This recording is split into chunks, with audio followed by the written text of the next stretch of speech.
अस्सलाम वालेकुम। तो आज के लेक्चर में हमने रिलेटिविस्टिक करेक्शन करना है। तो हम जो टॉपिक पढ़ रहे हैं उसका नाम है fine structure of hydrogen atom. और fine structure of hydrogen atom में हमने इसके फर्स्ट पार्ट में पढ़ा था कि जो energy term spin spin orbit coupling की वजह से ऐड होती है वो क्या है। तो हमने देखा कि फर्स्ट ऑर्डर करेक्शन जो है उसकी वैल्यू ये आती है। आज हम जो दूसरी इसके अंदर कंट्रीब्यूशन थी यानी रिलेटिविस्टिक करेक्शन की वो पढ़ेंगे। तो रिलेटिविस्टिक करेक्शन में पढ़ा कि ये क्यों होती है, क्योंकि इलेक्ट्रॉन जो है वो it has some certain speed जो कि अराउंड 10⁻⁶ होती है, जो कि स्पीड ऑफ लाइट थोड़ी सी कम है। तो इस स्पीड के साथ इलेक्ट्रॉन जब मूव कर रहा होता है तो it can equally regard itself to be at rest, और वो कंसिडर कर सकता है कि जो न्यूक्लियस है वो उसके गिर्द मूव कर रहा है। जो हम रिलेटिविस्टिक इफेक्ट्स को कंसिडर करते हैं तो जो इलेक्ट्रॉन की रिलेटिविस्टिक एनर्जी है, काइनेटिक एनर्जी, वो जो है वो आपके पास गिवन है इस तरह। सो अगर आप देखें तो यहाँ पे मैंने लिखा है कि जो H है यानी कि हैमिल्टोनियन, जैसे मैंने आपको पहले बताया कि हैमिल्टोनियन जो है वो टोटल एनर्जी है। This is equal to T stands for kinetic energy plus V, और ये हमारी पोटेंशियल एनर्जी है। So total energy kinetic plus potential energy है। अब काइनेटिक एनर्जी क्या है, अब पोटेंशियल एनर्जी तो हमें पता है वो ये होती है। So E square by R, Q square by R होती है ना, साथ में के कॉन्स्टेंट होता है, उसको हमने इग्नोर किया हुआ है यहाँ पे। सो ई स्क्वायर बाय आर, और टी क्या होती है यानी काइनेटिक एनर्जी, और यहाँ पे इसके ऊपर भी हैट है तो इसको हम ऑपरेटर के तौर पे जो है वो परसीव कर रहे हैं। सो टी जो है वो total energy minus rest mass energy होती है। So total energy of electron, तो ये आपको रिलेटिविस्टिक जो आपकी रिलेटिविटी और कॉस्मोलॉजी अगर आपने अभी तो नहीं पढ़ी होगी, लेकिन आपने रिलेटिविटी का कुछ थोड़ा सा टॉपिक जो पढ़ा होगा उसमें उसमें यकीनन ये kinetic energy, relativistic kinetic energy के लिए ये वाला एक्सप्रेशन आया होगा। तो दिस इज़ टोटल एनर्जी जो कि अंडर रूट में है माइनस ये आपकी है जो रेस्ट मैस एनर्जी। तो टोटल एनर्जी में से रेस्ट मैस एनर्जी यानी कि जब इलेक्ट्रॉन रेस्ट पे है तो वो एनर्जी हम माइनस कर दें तो ये हमारे पास जो एनर्जी बच जाएगी वो काइनेटिक एनर्जी ऑफ इलेक्ट्रॉन होगी, यानी जब इलेक्ट्रॉन मूव कर रहा है तो जो उसके पास वो एनर्जी पोजेस कर रहा है, M E mass of electron है। तो जो सो ये हमारे पास इस तरह आ गया, और यहाँ से हम अगर एम ई सी स्क्वायर को यानी इसी वैल्यू को इस ब्रैकेट में से बाहर निकालें तो हमारे पास यहाँ पे आ जाएगा, इसकी जगह 1 आ जाएगा, और पी स्क्वायर सी स्क्वायर के नीचे ये वैल्यू जो है वो डिवाइड हो जाएगी, और जो कि सी स्क्वायर है तो सी फोर के साथ एक सी कैंसिल हो जाएगा। अब इसकी आपने बायनोमियल एक्सपेंशन करनी है तो ये आ जाएगा 1 प्लस ये वाला 1 हाफ बाहर टाइम्स पी स्क्वायर, साथ में ये वाली सारी वैल्यू माइनस यहाँ पे आता है N into N minus one divided by 2 factorial. उसको सॉल्व करें तो आपका 1/8 आता है, और साथ में इस सारे का square plus so on higher terms को हम इग्नोर कर रहे हैं यहाँ पे, तो आपके पास ये आ जाएगा। और फिर आप इसको अंदर मल्टीप्लाई कर दीजिए एम ई सी स्क्वायर को, तो आप देखेंगे कि एम ई सी स्क्वायर इससे कैंसिल हो जाएगा और आपके पास ये दो टर्म्स जो हैं वो इस तरह आ जाएंगी।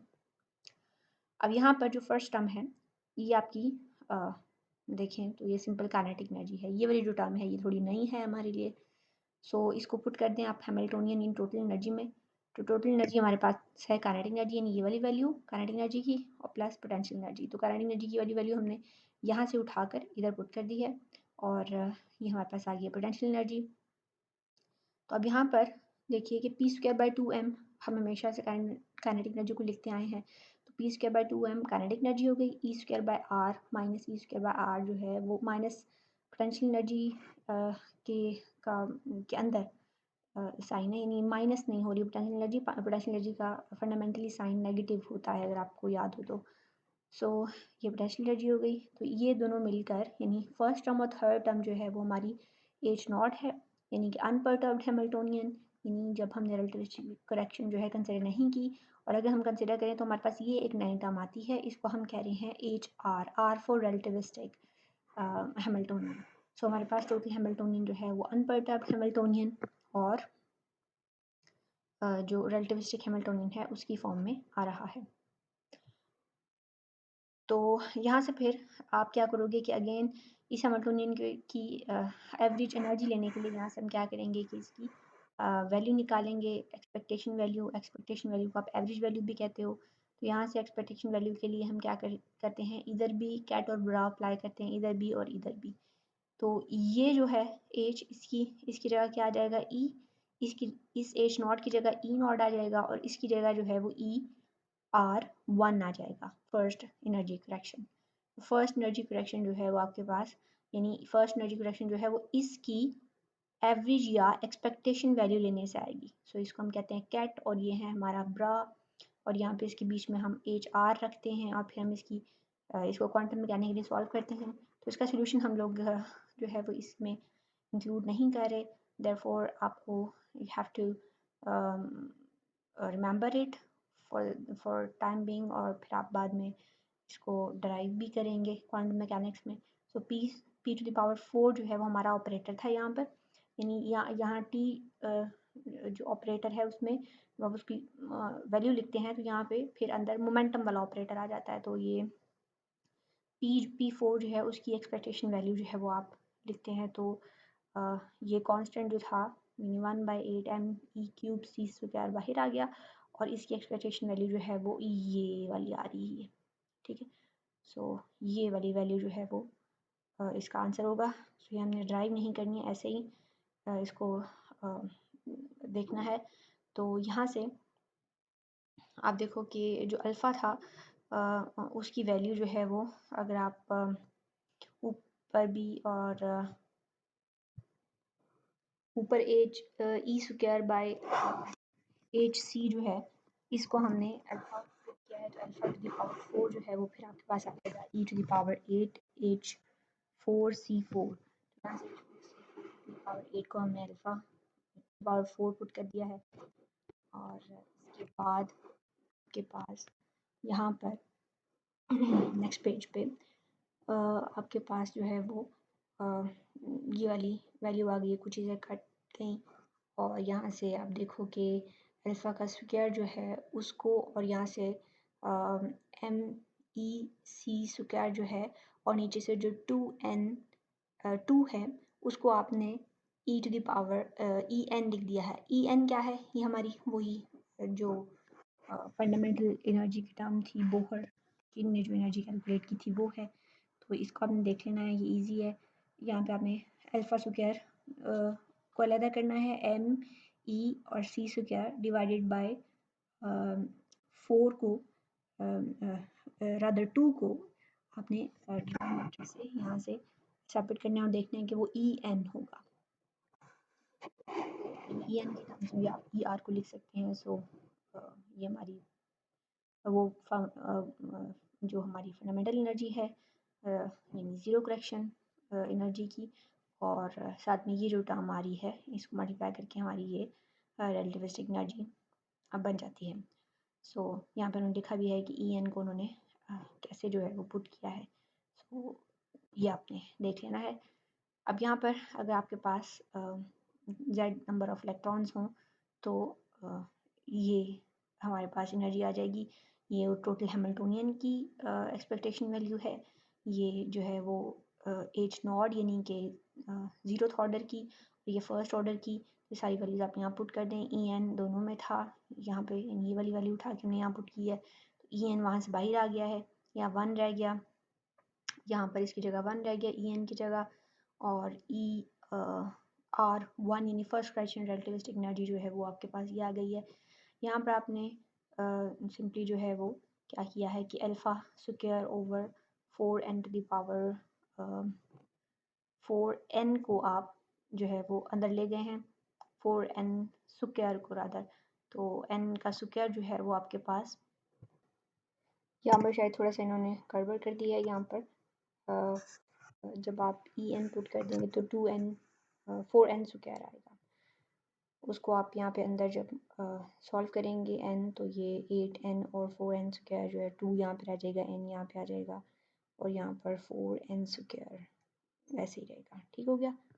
तो ये हमारे पास आ गई है energy correction, total energy correction due to relativistic effect.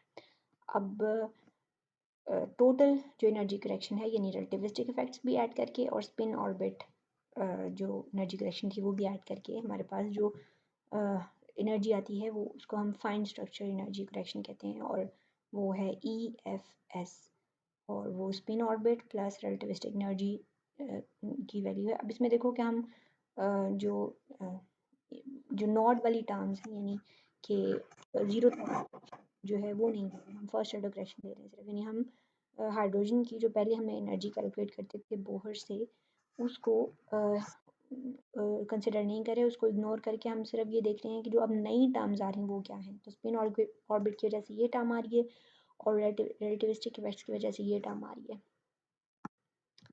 तो ये हमारे पास ESO की वैल्यू हमारे पास ये थी, ये पुट कर दें और यहाँ से इस वाली इक्वेशन से आपने ER की फर्स्ट करेक्शन की वैल्यू ये पुट कर देनी है। अब यहाँ पर जो हमारा अगर आप देखें तो J है, J की वैल्यू क्या क्या हो सकती है, हमें पता है कि J जो है वो L प्लस माइनस S होता है, यानी L प्लस S से लेके L माइनस S तक जाता है। तो जो J है वो फिर L प्लस वन हाफ और L माइनस वन हाफ दो वैल्यूज़ होंगी उसकी। S की वैल्यू वन हाफ क्यों होगी, क्योंकि हमारे पास एक ही इलेक्ट्रॉन है तो spin off one electron is one half. अगर एक और होता तो आपको पता है कि स्पिन जो है वो भी फिर कपल होती है रदर से, लेकिन क्योंकि एक इलेक्ट्रॉन है, हाइड्रोजन की बात कर रहे हैं तो हम तो L जो है वो L प्लस हाफ और L माइनस हाफ जो है वो दो J की वैल्यूज़ होंगी। यहाँ से अगर हम L की वैल्यू निकालनी है तो L की दो वैल्यूज़ बन जाएंगी, J माइनस हाफ और J plus half. J minus half के लिए आप देखो कि जब आप इस इक्वेशन के अंदर L is equal to J minus half put करोगे तो इसमें क्या होगा कि जहाँ जहाँ पर L है वहाँ वहाँ J माइनस हाफ आप पुट कर दीजिए। इसी तरह यहाँ पर भी जहाँ जहाँ पर L है वहाँ पर आपने J माइनस हाफ पुट कर दिया तो ये J माइनस हाफ हो गया और J minus half plus one से ये J प्लस हाफ हो गया माइनस 3N4 जो है इसको आपने इधर मल्टीप्लाई कर दिया है और आपके पास यहाँ पर N भी था तो वो N जो है वो यहाँ 4N के पास साथ आ गया और इधर आपके पास आ गया है। सो बेसिकली हम एक N जो है वो यहाँ से अंदर ले आए हैं, ठीक हो गया। इसको यहाँ पे हम 4N के साथ और 3N के साथ दिख रहे हैं तो ये आ गया आपके पास। अब यहाँ से भी यहाँ पर भी आपने L की जगह जो है वो J माइनस हाफ पुट किया है तो ये आपके पास 2J रह जाएगा। यहाँ पर अब आपने ये जो वैल्यू है ये J square minus one half का होल स्क्वायर बन रही है तो यहाँ से अगर आप देखो तो यू कैन सॉल्व इट। ये आपके पास मैंने इसको थोड़ा सा सॉल्व किया भी हुआ है कि 4NJ यहाँ पे आप इसको अंदर मल्टीप्लाई कर दो और इन सारी टर्म्स को भी मल्टीप्लाई कर दो तो आप देखो कि कुछ इस तरह ये कटिंग हो जाएगी और आपके पास रह जाएगा ये वाला 4NJ माइनस 2N। इसको आप कर लीजिएगा, ये कोई इतना मुश्किल चीज़ नहीं है, सिंपल अलजेब्रा है। हमने इसको अंदर मल्टीप्लाई करना है दोनों को और देखना है कि क्या चीज़ जो है वो कैंसिल हो रही है। तो आपके पास ये कुछ यहाँ पे एक N आएगा और यहाँ पे माइनस 3N होगा तो माइनस 2N रह जाएगा और ये 4NJ वैसे ही रहेगा। और ये वाली जो टर्म है उसको आपने ये भी आपने अंदर मल्टीप्लाई किया तो आपके पास कुछ इस तरह आ गया है और इसको जब आपने सॉल्व किया तो 2N divided by J into J plus half रह गया। तो ये आपने देख लेना, इसमें कुछ मुश्किल नहीं है। नेक्स्ट अगर आप देखें तो यहाँ पर सो ये आपके पास आ गया, ठीक हो गया। अब यहाँ से आप इसको मज़ीद सॉल्व कीजिए इसका और इस टर्म फर्स्ट सेकंड टर्म का आपने एलसीएम ले लेना है तो आपके पास ये आ जाएगा, ये भी आसान है। तो ये आपके पास जो है वो एनर्जी करेक्शन आ गई जब J जो था वो L minus L plus half यानी कि L जो है वो J माइनस हाफ लिया हमने, अब हम L जो है वो J प्लस हाफ लेंगे तो अब देखिए कि ये सारी उसी तरह कैलकुलेशन करने के बाद आपके पास सेम रिज़ल्ट आता है। अब दोनों फाइन स्ट्रक्चर की जो एनर्जी है यानी दोनों J वैल्यूज़ के लिए हमारे पास एनर्जी है उसकी सेम वैल्यू आ रही है, इसका मतलब ये है हमारे पास ये दोनों जो J वैल्यूज़ हैं उनकी एनर्जी जो है वो सेम है, यानी कि दो J वैल्यूज़ के लिए दो डिफरेंट एनर्जीज नहीं आ रही बल्कि सेम एनर्जी आ रही है। इसका मतलब ये कि जो हमारे जो एनर्जी लेवल्स हैं ये इनको हम डीजनरेट एनर्जी लेवल्स कहते हैं, यानी वो एनर्जी लेवल जिनकी की एनर्जी जो है वो सेम होती है बट वो दो डिफरेंट एनर्जी लेवल्स होते हैं। तो फिर हमारे पास यहाँ से आगे जाएं अगर हम, तो देखो कि हमारा टोटल हैमिल्टोनियन जो है वो H naught plus H S O, fine structure वाले terms H S O plus H R है, ये हमारा जो है वो जीरोथ ऑर्डर है, ये first order due to spin orbit है, और ये फर्स्ट ऑर्डर ड्यू टू जो रिलेटिविस्टिक इफेक्ट्स है वो है। और जब आप इनकी वैल्यूज़ पुट करते हैं, यानी हैमिल्टोनियन से एनर्जी कैलकुलेट करते हैं एक्सपेक्टेशन वैल्यूज निकाल के, तो ये हमारे पास एनर्जी आती है।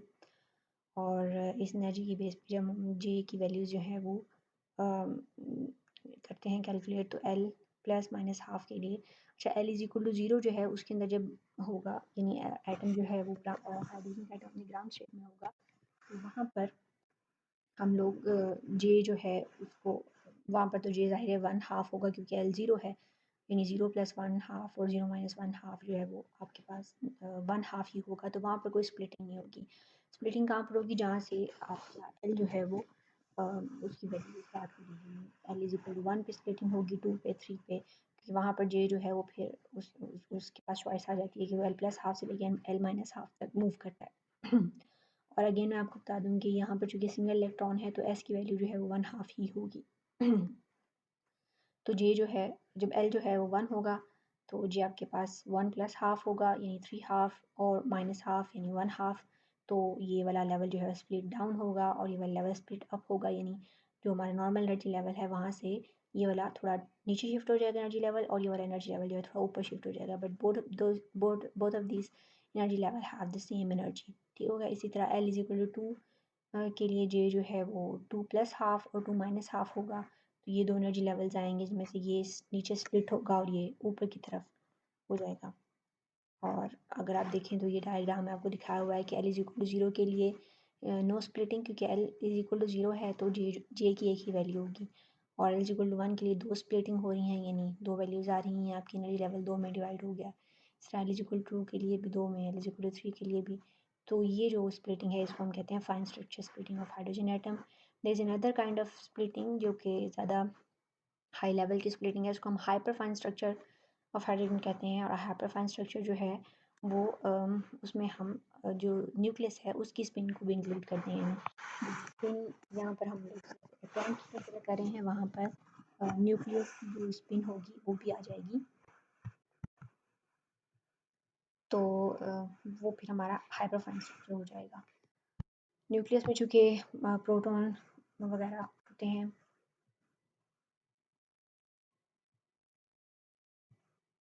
तो उनकी अपनी स्पिन होती है, सो प्रोटॉन और न्यूट्रॉन की, तो इसलिए न्यूक्लियस की भी अपनी एक स्पिन होती है। सो वो spin off nucleus and spin off electrons के इंटरेक्शन से हमारे पास जो स्पिन की वैल्यू आती है उसको भी जब हम कंसिडर करते हैं तो एनर्जी जो है वो और ज़्यादा उसमें एक और करेक्शन आती है, और उसको हम hyper fine structure of hydrogen atom कहते हैं। ठीक हो गया, तो आज के लिए इतना ही। अल्लाह हाफिज़।